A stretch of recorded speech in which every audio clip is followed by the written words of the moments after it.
Rap is out of control. So let's talk about the album Falling Season. What does it mean? Well, the album takes place. It takes you through my high school years, Right. And I kind of consider that those years from like 13, 14 to about 18, 19 to be the falling season. That time in your life where certain decisions are made and they kind of send you on a certain path for the rest of your life if you make that wrong mistake. Right. And I based that on the kids that I hung with when I was young. Mm-hmm. I'm talking about like best friends, dudes whose houses I was at every single day. Right. Moms cooked for me the whole nine. Right. But then when we hit around that age, they decided to start doing other stuff. Sure. Going on the Ave, snatching jewelry and, you know, that kind of stuff. And I was like, nah, I'm cool. I'm going to go play football or whatever. Right. And so from that point, you know, our paths went completely different directions. And Right. some of those friends are just getting out of jail now. Wow. From back then. Right.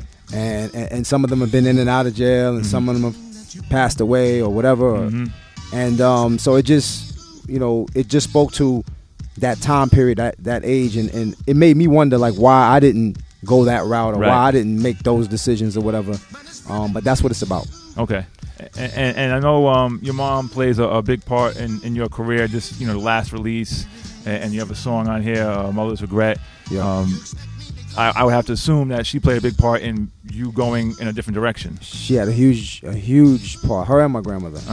Just kind of instilling the right values in me. Right. And I didn't even realize that that's what they were doing at the time, obviously. But they put the right messages in my head. So when those opportunities came up, I made the right decisions. Right. You know, I remember the actual day when my best friend was like, "Yo, we about to go on the Ave and with these dudes and get money. You want to roll?" And I remember that day. I was like, "Nah, I'm good. Y'all, you know, I'll catch up with you later." Right. And from that point, like we didn't hang together as tight going forward. Yeah, and it's crazy too. Like, you know, us now being older and all of us having kids and remembering us at that age, but then now relating to us having the kids and being the parent and the mom and the dad and saying the same things to our kids. And it's just like it's a whole 360. And hoping our kids don't make the wrong decisions. Exactly. We said already it's produced entirely by Kick Beats, and we heard a joint that featured Queen Heroin. And who was the female on the last joint, the bus driver joint? That's Nikki Bourbon. She's a virtual unknown, but talent and dope voice. Pearl Gates is actually he worked with her. Okay. He brought her in. He wrote the hook, and then she sang it. Nice. And it's dope. And what about the rest of the album? Who else is on there?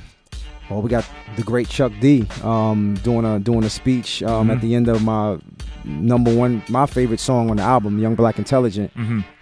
Chuck D's voice is on the album. I got AG from Showbiz and AG. And then I got Cormega on the album. I got Strickland, Wordsworth, my two EMC brothers on two different songs. Torrey's on the album. Me and him got a song called High School Shit, where we kind of battle on the song, which is kind of cool. And who am I leaving out? Pearl Gates, Pav Bundy. World Famous Supreme Team. World Famous Supreme Team. How about that? I know you know about them. Come on, man. Stop it. I know you know about them. Stop it. Stop. I was listening to Malcolm McLaren the other day. Yeah. That's incredible. Yeah. That's incredible. I'm downloading the album as soon as we get off the air. Yeah, that just reminded me of The Awesome 2, and that reminded me, I saw the pic they posted with them and Muhammad Ali, which reminded me we didn't even acknowledge that, which I meant to do at the beginning of the show. R.I.P. to Muhammad Ali. Yes. Yeah. R.I.P.